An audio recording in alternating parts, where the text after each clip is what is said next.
নমস্কার বন্ধুরা, আমার ছোট্ট ইউটিউব চ্যানেল আর ডেলি জিকেতে তোমাদের সবাইকে স্বাগত। আশা করি সবাই ভালো আছো। বন্ধুরা, আজকে আমি তোমাদের প্রোভাইড করব 16 মার্চ 2025-এর সিলেক্টেড ইম্পর্টেন্ট কারেন্ট অ্যাফেয়ার্সগুলি। বন্ধুরা, 14টা কোশ্চেন আলোচনা করবো। যদি কোশ্চেনগুলি ভালো লাগে অবশ্যই ভিডিওটা লাইক করবে এবং চ্যানেলটাকে সাবস্ক্রাইব করে সাপোর্ট করবে। চলো দেখে নিই কোশ্চেনগুলি।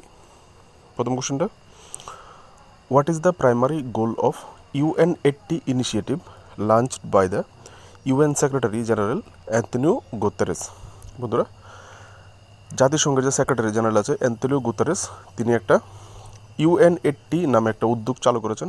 তার প্রাথমিক লক্ষ্য কী জিজ্ঞেস করা হয়েছে। আনসারটা হবে option B, enhance efficiency and cost effectiveness. এখান থেকে দেখতে পারো দক্ষতা এবং ব্যয় কার্যকারিতা বাড়ানো। এখানে ইংলিশেও পয়েন্ট দেওয়া আছে, প্রকল্পটা দেখলে বাংলায়ও দিয়ে দিয়েছি, দেখতে পারো। ঠিক আছে, next question, UN Secretary Antonio Guterres has visited which neighboring country of India recently? বন্ধুরা, UN secretary general Antonio Guterres 2025 সালের মার্চ মাসে ভারতের কোন প্রতিবেশী দেশটি পরিদর্শন করেছেন? বন্ধুরা, সম্প্রতি দু একদিন আগে উনি বাংলাদেশ ভিজিট করেছিলেন। বিশেষ করে বাংলাদেশের যে রোহিঙ্গা ক্যাম্প আছে কক্সবাজার এরিয়া, সেখানে তিনি ভিজিট করেছিলেন। ঠিক আছে, রোহিঙ্গা সমস্যা নিয়ে উনি কথা বলেছিলেন এবং দেখেছিলেন। এখান থেকে তোমরা দেখতে পারো। Guterres visited on Friday the border of the district of Cox's Bazar.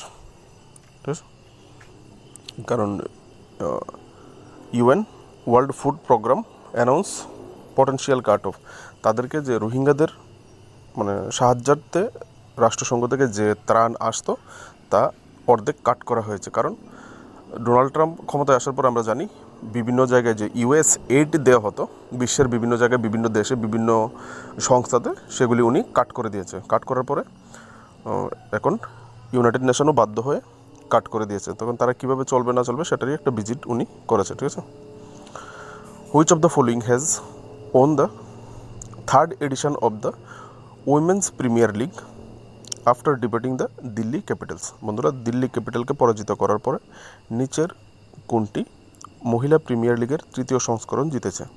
IPL মানে মহিলাদের IPL যেটা বলতে পারো। ঠিক আছে, মহিলাদের IPL-এর থার্ড এডিশন কে জিতেছে দিল্লিকে হারিয়ে? আনসারটা হবে মুম্বাই ইন্ডিয়ান্স।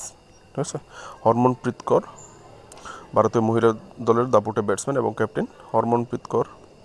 এখান থেকে তোমরা দেখতে পারো কত তারা স্কোর করেছিল। আর এখানে এই ট্রফির ফাইনালে কে কে কী ট্রফি পেয়েছেন, কী যেমন নাব স্কেভিয়ার বার্ন্ড, উনি পেয়েছেন most valuable player of the tournament, যেটাকে প্লেয়ার অফ দ্য সিরিজও বলতে পারো। ঠিক আছে, আর এমিলিয়া কের পেয়েছে পার্পল কাপ 18টা উইকেট নিয়ে। আর অমনজোত কর, যিনি emerging player of the session award পেয়েছেন। Next question, which country become the second largest road network country in the world? বন্ধুরা, ভেরি একটা ইম্পর্টেন্ট জিকে MCQ তোমাদের জন্য হতে পারে। কোন দেশ বিশ্বের দ্বিতীয় বৃহত্তম রোড নেটওয়ার্ক দেশ হিসেবে পরিণত হয়েছে? মানে রোড যে রাস্তা যে আছে আমাদের নর্মাল যে ন্যাশনাল হাইওয়ে যে রোড আছে, রোড নেটওয়ার্কে রোড সবচেয়ে বেশি, মানে দ্বিতীয় স্থানে আছে রোডের দিক থেকে। আনসারটা হবে ইন্ডিয়া। প্রথম স্থানে আমেরিকা, তারপর ইন্ডিয়া। ইন্ডিয়ার যে মোট রাস্তার দৈর্ঘ্য সেটা হচ্ছে 63,72,614 কিলোমিটার অ্যাপ্রক্স অনুমানিক। ঠিক আছে, 2015 সালে সেটা ছিল 54 লক্ষ। বন্ধুরা, নেক্সট কোশ্চেন, একটা উৎসব, where was Attukal Pongala one of the largest gathering of women in the world organised recently? বন্ধুরা, সম্প্রতি বিশ্বের বৃহত্তম মহিলা সমাবেশ যেটার নাম আট্টুকাল পোঙ্গালা কোথায় সংগঠিত হয়েছে? আনসারটা হবে কেরালা। এটা একটা উৎসব। ঠিক আছে, উৎসবের জন্য এই গ্যাদারিংটা হয়েছে। এটা কোথায় হয়েছে? আট্টুকাল ভগবতী টেম্পল, তিরুবনন্তপুরম, যে কেরালার ক্যাপিটাল, তিরুবনন্তপুরমে হয়েছে। 5 মার্চ থেকে 15 মার্চ পর্যন্ত 10 দিনব্যাপী এই প্রোগ্রামটা হয়েছে। ঠিক আছে, আর এর মেন উৎসব ছিল 13 মার্চ। তোমরা এখান থেকে একটা ফটো রেখেছি যে গ্যাদারিংটা হয়েছে মহিলাদের। দেখো কত মহিলারা সমাবেশ করে এখানে এই প্রোগ্রামটা করেছে। তো তোমাকে এটাও কোশ্চেন করতে পারে যে আট্টুকাল ফেস্টিভ্যাল সেটা কোন রাজ্যে অনুষ্ঠিত হয়েছে বা কোথায় অনুষ্ঠিত হয়েছে? তাহলে Kerala, Thiruvananthapuram. Next question, recently Syed Abid Ali has passed away at 83. He was related to which field? সম্প্রতি সৈয়দ আবিদ আলী 83 বছর বয়সে মারা গেছেন। তিনি কোন ক্ষেত্রের সাথে সম্পর্কিত ছিলেন? আনসারটা হবে অপশান সি, উনি ছিলেন ক্রিকেটার ভারতের। ঠিক আছে, এখান থেকে ডিটেলসটা দেখে নেবে, উনি অলরাউন্ড পারফর্মার ছিলেন। Next question, where has the annual ST বা সেন্ট বলতে পারো ST Anthony's festival started recently? সম্প্রতি বার্ষিক সেন্ট অ্যান্থনিস উৎসব কোথায় শুরু হয়েছে? আনসারটা হবে শ্রীলঙ্কাতে। এখানে যারা ইন্ডিয়ার যারা ফিশারম্যান আছে এবং শ্রীলঙ্কার ফিশারম্যান তারা কম্বাইন্ডলি এই ফেস্টিভ্যালটা অর্গানাইজ করে থাকে। সেটা কোথায় হয়ে থাকে? এখান থেকে দেখতে পারো, Anthony's church festival held in Katchatheevu island, যেটা কোথায় অবস্থিত? রামেশ্বরম। এখানে তারা কি করে, এখানে বিভিন্ন যে মেন অনুষ্ঠানের মধ্যে একটা আছে, যারা পিলগ্রিমস আছে তারা বোট 100টা নৌকা রামেশ্বরম টু আইসল্যান্ড পর্যন্ত একটা বোট রেসের আয়োজন করে, যেটা 14 মার্চ ফ্রাইডেতে করা হয়েছিল। ঠিক আছে, এখান থেকে তোমরা দেখতে পারো, তোমাদের জন্য একটা ছবি রেখেছি। তো ST Anthony's festival. Next question, recently which country has requested the US to deploy nuclear weapons in their country? বন্ধুরা, সম্প্রতি কোন দেশ, বাংলাটা করতে ভুলে গেছে, সম্প্রতি কোন দেশ ইউনাইটেড স্টেট অফ আমেরিকাকে রিকোয়েস্ট করেছে তাদের দেশে এই যে নিউক্লিয়ার ওয়েপন আছে সেটা ডেপ্লয় করার জন্য? ডেপ্লয় মানে স্থাপন করার জন্য বা এনে ওই দেশে রাখার জন্য বা স্থাপন করার জন্য। ঠিক আছে, আনসারটা হবে পোল্যান্ড। এখান থেকে দেখতে পারো, পোল্যান্ডের যে প্রেসিডেন্ট আন্দ্রেস দুডা উনি ইউনাইটেড স্টেট অফ আমেরিকার কাছে রিকোয়েস্ট করেছে তাদের দেশে এসে এনে নিউক্লিয়ার ওয়েপন সেট আপ করার জন্য। ঠিক আছে, কেন? রাশিয়াকে প্রতিহত করার জন্য, কারণ পোল্যান্ড হচ্ছে নেটো কান্ট্রি, আর ইউক্রেনকে কিন্তু রাশিয়া একটা গোসা দিয়েছে। এবার পোল্যান্ডের নাম্বার যে কোনো সময় আসতে পারে, পোল্যান্ড কিন্তু জানে। ঠিক আছে, তো সেই হিসাবে তারা আগে থেকেই ইউএসকে রিকোয়েস্ট করছে এখানে পরমাণু বোমা এনে নিউক্লিয়ার ওয়েপন সেট আপ করার জন্য। Next question, where will the fit India carnival be organised recently? সম্প্রতি ফিট ইন্ডিয়া কার্নিভাল কোথায় সংগঠিত হবে? বন্ধুরা, আনসারটা হবে নতুন দিল্লি। যে ইনোগ্রাল যে প্রোগ্রামটা সেটা করবেন, ইনোগ্রেশন করবেন ইউনিয়ন মিনিস্টার ডক্টর মুকেশ মান্ডিয়া। আর কোথায় হবে এই কার্নিভালটা? কার্নিভাল কথার অর্থ হচ্ছে একটা ভ্রাম্যমান মেলা বলতে পারো। ঠিক আছে, ভ্রাম্যমান আনন্দ মেলা এরকম টাইপ বড় কার্নিভাল। ঠিক আছে, কোথায় হবে? Mainly JLN stadium, New Delhi. Next question, recently which state government has included their state language symbol in place of rupee symbol?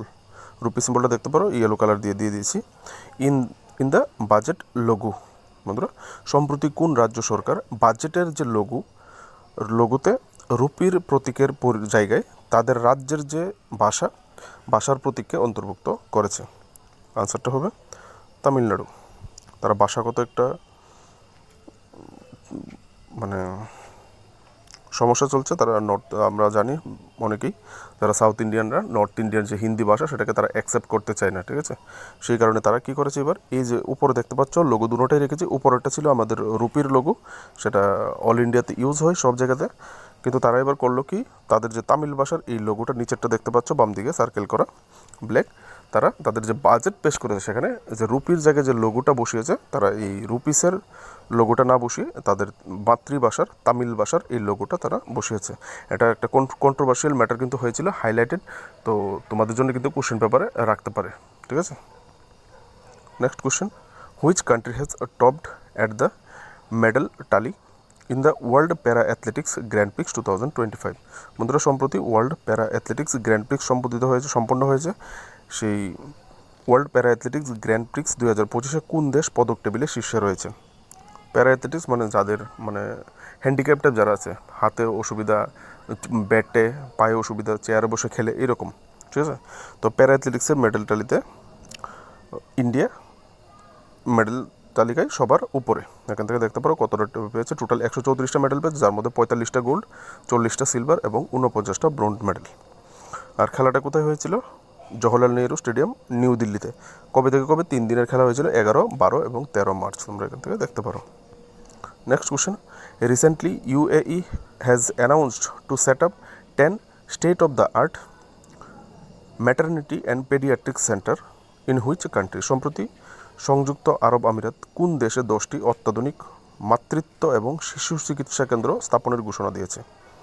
আনসারটা হবে আফগানিস্তান। ধরো নেক্সট কোশ্চেন।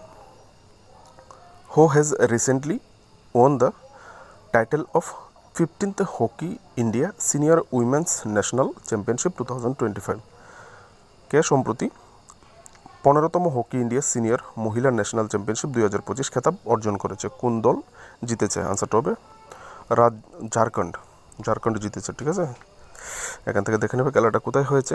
ফাইনাল খেলাটা হয়েছে 12 মার্চ 2025 তাউদে বিলাল কমপ্লেক্স, পাঞ্চকুলা, হরিয়ানাতে। Next question. Which Indian airport has become Asia's best airport for the 7th time? বন্ধুরা, কোন ভারতীয় বিমানবন্দর সপ্তমবারের জন্য এশিয়ার সেরা বিমানবন্দর হয়ে উঠেছে? এশিয়ার সেরা বন্দর কোন ভারতীয় এয়ারপোর্ট যেটা এশিয়ার সেরা বন্দর সপ্তমবারের মতো 7বারের জন্য আবার মানে বেস্ট এয়ারপোর্ট হিসেবে চিহ্নিত হয়েছে? আনসারটা হবে দিল্লি এয়ারপোর্ট। বন্ধুরা, এখান থেকে ডিটেলসটা তুমি দেখতে পারো। আজকের জন্য এটুকু। যদি কোশ্চেনগুলি ভালো লাগে তোমাদের অবশ্যই কমেন্ট সেকশনে জানাবে, আর লাইক শেয়ার করবে, যদি পারো চ্যানেলটাকে সাবস্ক্রাইব করে একটু সাপোর্ট করে দিও। দেখা হচ্ছে নেক্সট ভিডিওতে।